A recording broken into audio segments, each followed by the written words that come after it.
Good afternoon, friends. Welcome to this session of EduSet on the topic as mentioned on your screen, the concept of class in the writings of Karl Marx and Max Weber. Today we have in the studio Dr. Tribhuvan Kapoor and I myself, Dr. Archana Singh from the Faculty of Sociology, School of Social Sciences, IGNOU. We are going to talk about the concept of class, how the great classics written by our founding fathers in sociology, Karl Marx and Max Weber, they have used the term and they have explained this social reality in their own society and given a sound theory which is so unique that they both reflect the same things in different ways. They use the different methodologies, different ways of explaining the same social reality and coming out with a very sound analysis of the social phenomenon or reality that had existed in European society during that time, which even till date is relevant for the students of sociology throughout the world. Now, what do we understand by the concept of class? Generally, class is used in a very ambiguous terms that I belong to this class, or I'm in class 1, I'm a student of this class of people, or sometimes class and category, everything gets mixed up. But basically, class in a sociological sense means people or social groups who belong to a certain they have certain identity which is related with the income that they have, and therefore it has an economic aspect. Now when we see the concept of class or the word term class, it has been used, it has its origins in the Latin word classis, and it refers to a group of people who have who come together or who come to arms or are divided in different groups. During the time of the King Servius Tullius of Rome, who was there during the 678 BC to 534 BC. This period, this term class was used to describe 5 orders. So orders of people or class of people on the basis of their income or wealth. So it is from that period that the term class has been used by different people to define different social groups found in society based on the income levels or their backgrounds, social and economic backgrounds, because merely having income is not enough. Often, as Weber has pointed out, that there are a lot of other things which are related with the wealth of a group or community. Now, to highlight all these differences, I will explain what social class is from the way how Karl Marx has described it. And my colleague Dr. Tribhuvan Kapoor will later elaborate on many of these issues and explain further how Max Weber has used the term class in his thinking or in his philosophy of understanding social reality. Now, Karl Marx was a German, and he was basically his background was his father was a Jew who had converted to Catholic religion, Christianity. There was an ambiguity in his social background which may perhaps have been the root of why Karl Marx thought about religion in a very different way from most people who are religious or who have a link with a certain religion. For Marx, religion was something like a false consciousness, an identity which makes you numb towards the pain or the crisis that you are facing in life. According to Marx, it is the opium of mankind. Now, Marx was a person whose father, being a lawyer, he encouraged him to learn about law, to study outside. He went to Paris. He was an activist initially who always dealt with ideas, philosophies, and during his time in Germany, the ideas of Hegel were very prominent, and Hegel's dialectics was something which impressed Karl Marx and his other fellow thinkers at that time. And Marx was not only erudite, but he was a scholar par excellence. His association with the ideas of Hegel helped him in later theorizing about the history of society. How he understood class was in terms of social groups, in terms of history of mankind, and it was in this sense that he talked about social class. When he was talking about class, he was talking about the class struggle during different periods of time in the world history. Now, Marx recognized class as a unique feature of capitalist societies, and this is very important reason why he did not consider about economic relations or class conflict in other types of societies. He believed that class was a phenomenon which was unique to the capitalist society, where the kind of social groups that existed in society, they had become very prominent and were conscious of their collectivity as such. Now I will elaborate on this aspect which Marx talked about, but let me also clarify that for Marx, as a sociologist, Marx was studied the class struggle. In his view, Marx's sociology is in fact the sociology of class struggle, and to understand Marxian concepts of class, we have to understand and appreciate the way he has his philosophy and thought has developed on the basis of his understanding of the concept of class. He used the term social classes, and this term is used by him throughout his works, which extend from Das Kapital to his EPM, that is Economic and Philosophical Manuscript, even in the manifesto, Communist Manifesto, which he wrote for the Communist Party in England. That time also he had basically with Frederick Engels, he had written many of the manuscripts where the concept of class has been mentioned. For him, social classes is the term which comes, there is a very clear passage in which he talks about the concept of class structure in the third volume of his famous work, Capital, written in 1894.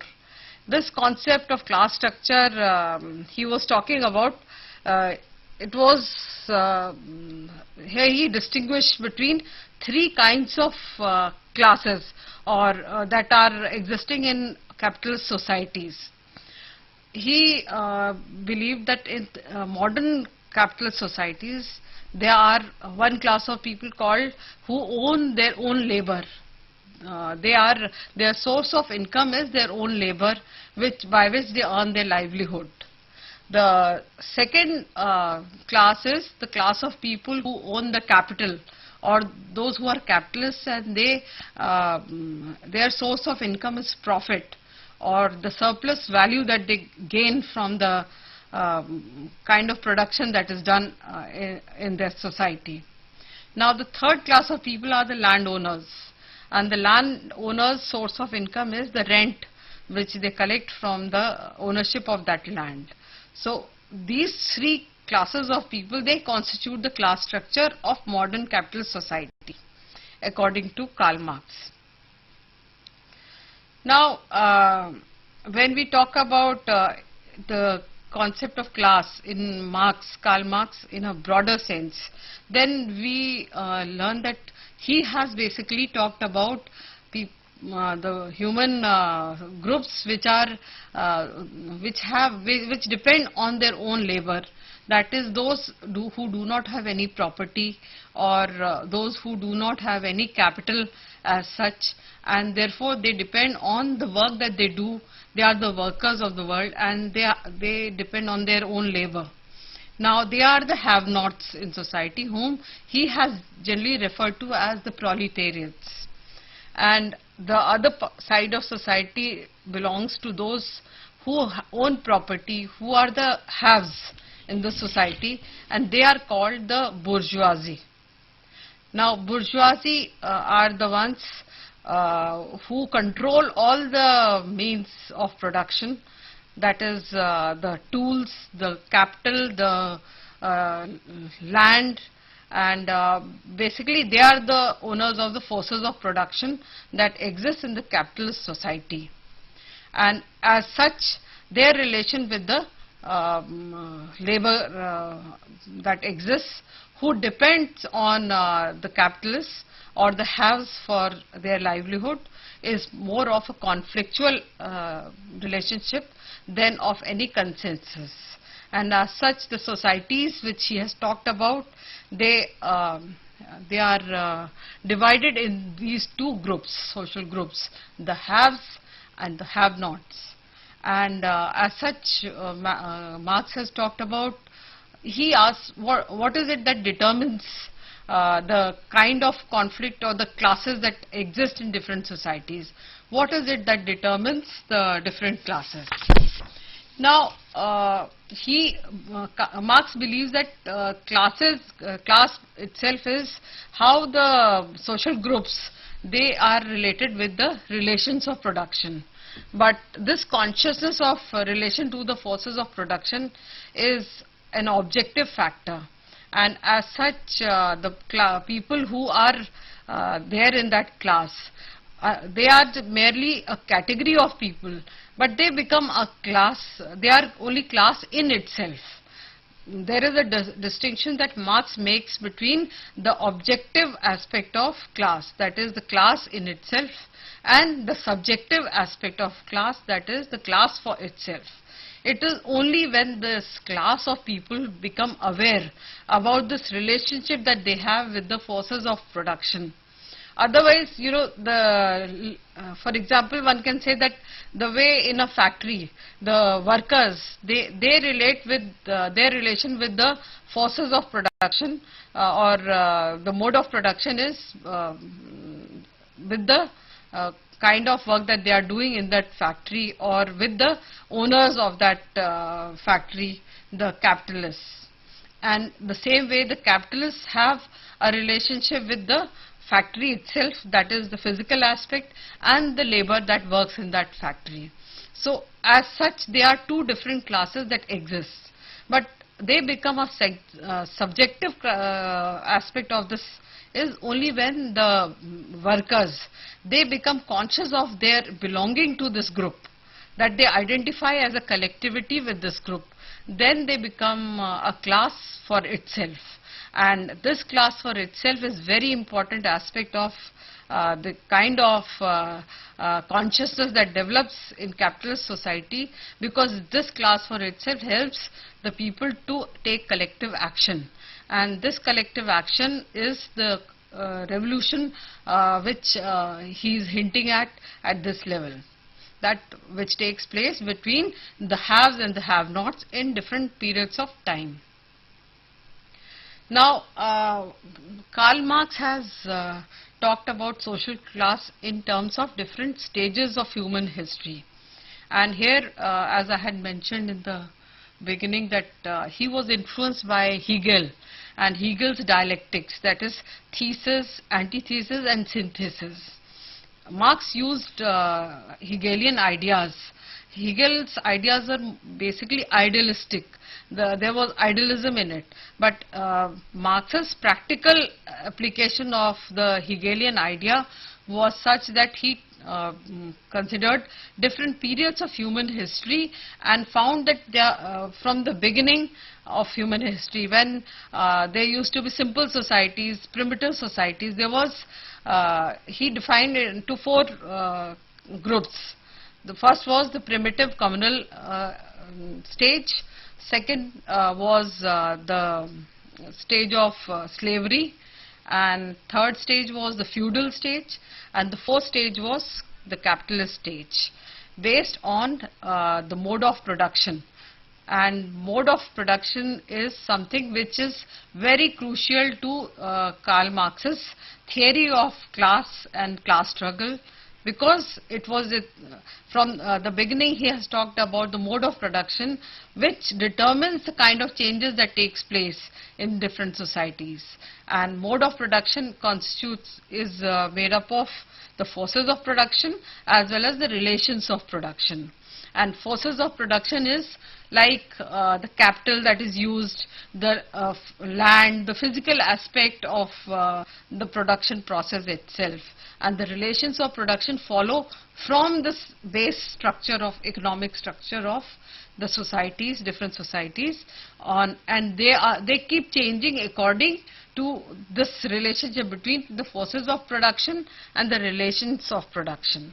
And in the primitive communal societies, it was found that the tools which were used by people, the human social groups, was very simple, like sticks, stones and simple implements. And anybody and everybody could produce the same tools. So there was nothing very specialized about the forces of production or the tools of production that were being used, and therefore differentiation in the group was very minimal. And therefore the role of exploitation of one group by the other was not present in the beginning. But slowly, when because of the human nature itself, they started specializing these tools, making better implements, producing more. Slowly, private property, the concept of private property or the ownership of the forces of production entered. And this concept, when it came into the picture of human history, the people started distinguishing themselves between those who have those forces of production and those who depended on those forces of production, and a kind of class emerged. And this led to the next stage of human history, that was the slavery system. As I mentioned, I think I have mentioned about the Asiatic mode of production, then the ancient mode of production, and feudal, and finally the capitalist mode of production. In the ancient mode of production, the slavery system came to exist, where people few people, they owned not only the forces of production but the labor itself. And the slaves who were the labor, they were given the minimal maintenance level of treatment, food and clothing and everything, and they were treated as objects whom they could sell or purchase. Now, at this period of time, specialization started increasing, both in terms of simple technology, and production increased in societies. Slavery system became more elaborate, and slowly we find that the slaves themselves started collecting together and conflicting against the owners against their owners or employers. And at this level, the next stage of history emerged. So the ownership of property, the conflict between different classes or groups of people. It started during the slave mode of production, slavery system, when it came to exist in different societies, according to Karl Marx. Now, the third stage was a feudal stage.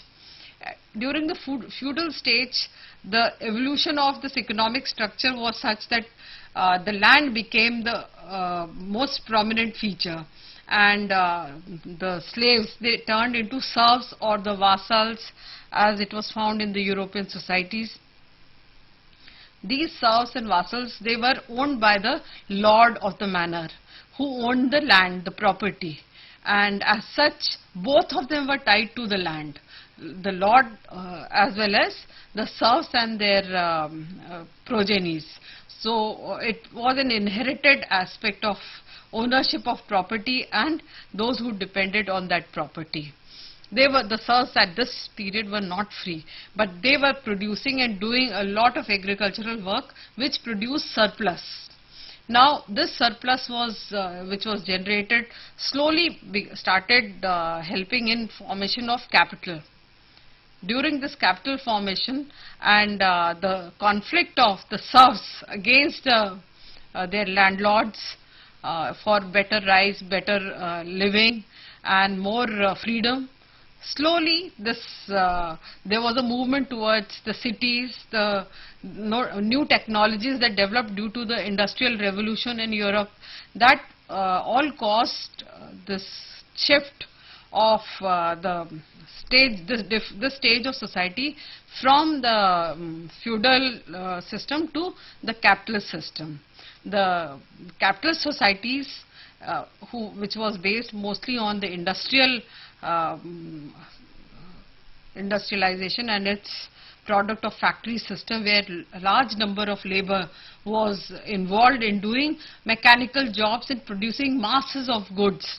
Consumption level had increased, and therefore and because of the colonialism that England and other European countries had in different Asiatic societies, African societies, market had expanded like anything. So there was a great demand for mass produced products, and all this generated further surplus. And at this period we see the difference between the bourgeoisie, those who owned the capital, and the proletariat. And the difference between this level of production, the economic structure, and the earlier economic structure was that in the other structure only a minuscule number of people were fighting for their rights.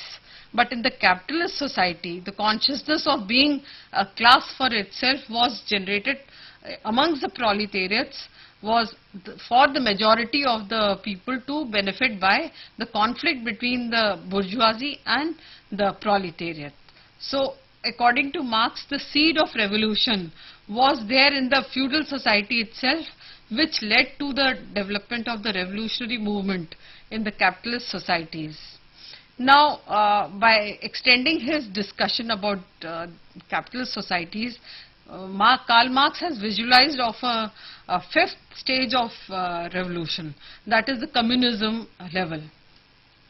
And communism is something which Marx discussed, and he mentioned that communism is in his economic and philosophical manuscript written in 1844. He wrote that communism is the positive abolition of private property, of human self-alienation, and thus the real appropriation of human nature through and for man. So according to him, this is the stage, the ideal stage to which the class struggle which was taking place in the capitalist society would lead, and where human beings will be all equal. The social inequality that began in the slavery mode of production would again return back to the classless society in the communist societies, where people will be equal. They'll be doing what they themselves, their own consciousness allows them to do. They'll be really free in that sense. Meanwhile, there was a stage which is more moderate and more soft, called socialist stage, and that stage has been applied in the Russian society, in the left societies, where the ideology of Karl Marx was used by the leaders, social political leaders, and to a great extent there was a success in that society, but slowly, as you may be aware that how this the initiative aspect of human nature, of getting the reward and being more entrepreneurial, led to a collapse of the Russian society as such. I think I'll request Dr. Kapoor to further elaborate on these aspects. Thank you, Archana. You have been holding fort for some time and have clarified a lot of the basic issues. And I think that the time is ripe for a little bit of recapitulation, and then on to some aspects of Weber before I can again pass it back to you. So, as Archana has been pointing out, in Karl Marx, the means of production is very important as an axis for creating classes. The capitalists are one class and the proletariat is another class, and the difference between them is that one class, the capitalists, have got the means of production under control, whereas the proletariat has to work the means of production. And when they work these means of production, a certain process called surplus value is generated. The capitalist, the mechanics of this surplus value is that the capitalist produces certain goods and services perhaps, and markets them to the general public and earns a certain amount of gross income. From that, there is a certain amount of profit after taking out all the expenditures, and in this profit the lion's share goes to the capitalist. He only gives a little bit to the worker. So there is an unfair distribution of income depending upon the kind of work that is done. The capitalist simply has the machines and he need not really work the machines. So the workers feel, in a sense, exploited and alienated. I think one of the basic factors of the difference between capitalists and the proletariat is that while the capitalists are busy enjoying their profits and indulging in their favorite pastimes like golf and going for yacht and horse racing and so on, the proletariat is laboring under a feeling of great alienation, a feeling of dissatisfaction. There is a feeling that one is being exploited, that one is being used, and a sense of general inability to do anything about the situation. So classes in Karl Marx are definitely not very happy bedfellows. As a matter of fact, they hate each other and they want to get rid of each other, and they mask this with the social graces and cathart their tensions upon the machines, upon labor unions, upon confrontations with the capitalists, upon meetings and so on. So necessarily when the means of production changes hands, the classes will also change. But the overall structure doesn't change unless there is an evolution to a higher form of a higher social formation, so to speak. Because if the proletariat joins together and becomes a class in itself and for itself, and so also the capitalists are antagonistic on the other side and they form ranks opposed to the proletariat, Marx predicts that at one point in time the situation will be so extreme that a violent war-like situation would erupt, anarchy would be there, and the capitalists would be universally overthrown.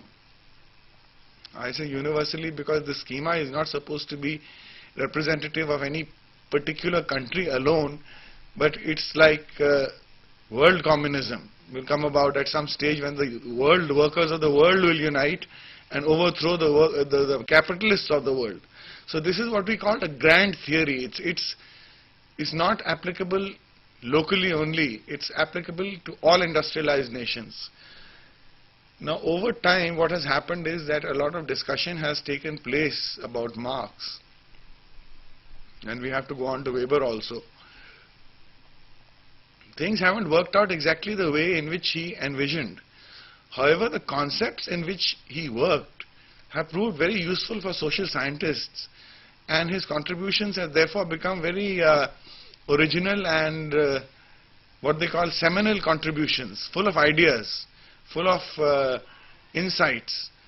So it is generally agreed among sociologists that if Karl Marx's exact predictions regarding the evolution of society or the revolution of society didn't quite work out, his sociology nevertheless is very productive, and it's got a great deal of depth in it. And even today, Karl Marx, despite the fact that it's now over 100 years or more since his ideas were published, remains one of the most sought out ideologues of even the 21st century. He has survived into the 21st century. As you can see, we are talking about him now, and he has entered the new millennium. On the other hand, Weber, who was in many ways commenting upon the work of Karl Marx in a critical kind of way and in an evaluative kind of way, felt that this two-tier theory, this bipolar theory of class, would not stand scrutiny.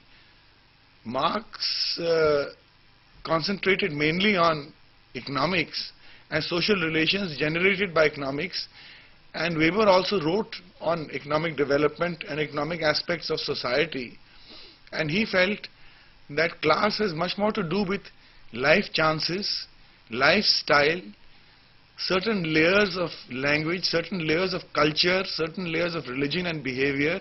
And so in keeping with his methodology of multi-causal relationships, he pointed out that there are many other factors than just the means of production which will lead to a creation of various kind of classes. Now in classes, what is very important is status and prestige and power that they generate. And in the wider framework of Weber's sociology, rationality and bureaucratization go hand in hand with classes, and they are in fact part and parcel of the overall analysis in which Weber is involved in his work. Let us try to get down to some examples so as to concretize our discussion and not be too abstract and deal only at the theoretical level. And this will make these crucial concepts of lifestyle, life chances, status, power, prestige, which are also important in Weber's analysis, a little clearer. Well, take the example of an institution, a bureaucratic institution, and its structure of operation. At the top, usually there is a CEO or a managing director or a head of the institution. Below that there is a vice president perhaps. Then there is a third tier, a fourth tier, a fifth tier, and so on. And each of these reflect different degrees of status, power, prestige, lifestyle, and so on. And therefore, when Warner made his distinction of in Yankee City in terms of the stratification of classes, he came up with a stratification of 9 classes, upper, upper down to lower, lower, and in between the other ones.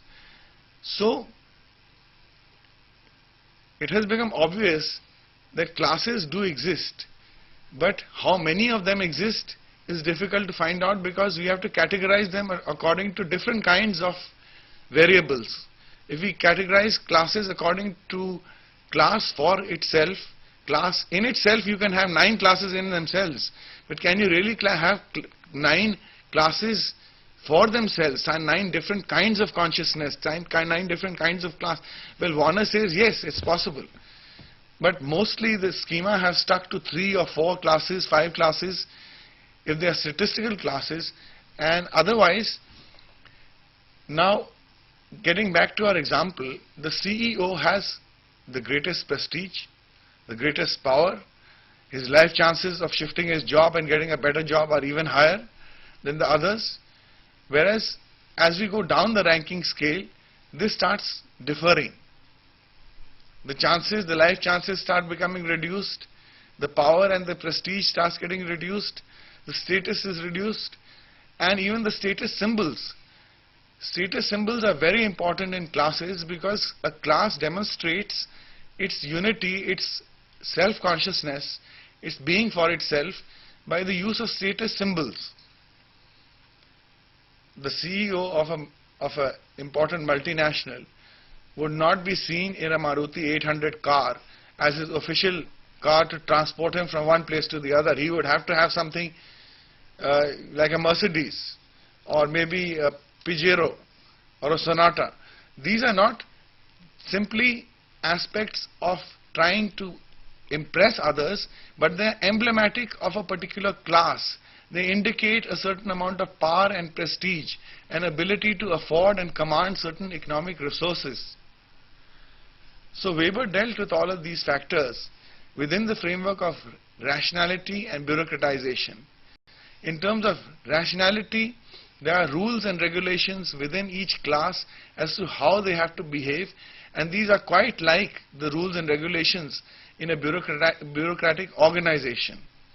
A particular class of people have a particular kind of culture within which they have to maintain a certain degree of propriety, a certain degree of behavior, certain etiquette, certain mannerisms, certain capacities to be able to attend functions which are necessary, and all this makes up a lifestyle. I think I have said a bit about Weber and his categorizations, and these categorizations are, as a matter of fact, somewhat critical of Karl Marx's schema of class A versus class B, and then the dialectic which he has taken from Hegel, that they go into an opposition, and then at a higher level there is a synthesis and a new era begins. So as Archana was pointing out, it starts with primitive communism, goes on to feudalism, then to bourgeoisie society, and then on to communism, and then on to utopianism. Now, as a student, I was always interested in finding out what would happen to classes in Marx's schema of utopianism or utopian communism, where he said that classes based on means of production wouldn't exist. However, there would be several types of lifestyles, there would be different kind of prestige and social positionings, because human beings are made in such a way that they have differing talents, they have differing capacities, they have differing tastes, and they may have differing groupings, and therefore even in utopia a certain kind of lifestyle would exist. And I think I'd like to open up this discussion a little bit with Archana. Perhaps she would like to, or would be willing to look into this side of it based upon what she has been speaking, and we could talk a bit further. I too have thought a bit about the utopian society, and to a large extent I believe that if we apply Gandhian ideas and Marxian ideas to the society which we are visualizing, then we can come out with a society where each one will take care of the others, and the equality would be of chances, life chances, as Weber has talked about, that class basically means the market situation, the life chances, the opportunities to get something from the market as such, and how different status symbols they get attached to different social groups. And according to Gandhian ideas, this level of the idea of Swaraj also hints at this kind of utopian society, Ram Raj, where everybody would be equal. The strong will take care of the weak. And only in this sense of brotherhood and sisterhood, for that matter, the kind of utopian society which Marx had visualized could be materialized or is a possibility. However, some novels I have read about this utopian society, Plato's Republic, there have been other Brave New World and all these things where they have tried to visualize what will happen in the future societies and how society will be organized differently according to the different abilities and capacities of people. But somehow this idea of Gandhi's that the strong should take care of the weak is not only very humanistic but very attractive, and it is, I think, in this sense of humanism that Karl Marx talked about the communist society where everybody would be equal. If I want to do painting today, I will be free to do painting because there will be enough surplus of production and backing that I will not be forced to do some work which I am not interested in doing. There will be a society where each one will be able to do what they feel like doing. The creative instinct of human being can be exercised without any oppression or restriction in societies. I think in this sense, Marx's communism is an utopia which could be quite attractive if possible, because I am saying if possible because somehow human nature has been such that human history is rife with the struggle of one group overpowering another, one community dominating over the other, the rich trying to get more and leaving nothing for the poor. The distributive justice is something which is so lacking that in spite of the granaries being full, there is famine in many areas and people are dying without food. Whereas some are enjoying, as you said, surplus, what Veblen has talked about, conspicuous consumption. And I think in society, if there is possible, the idea of distributing income should be to a certain extent that it should be systematized and everybody should be able to avail of the life chances equally and according to their ability, and those who are weak, who are not able to do, should be protected by those who are able and strong enough.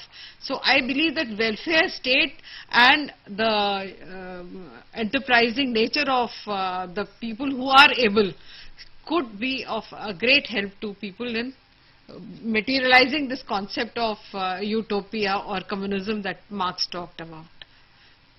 Thank you.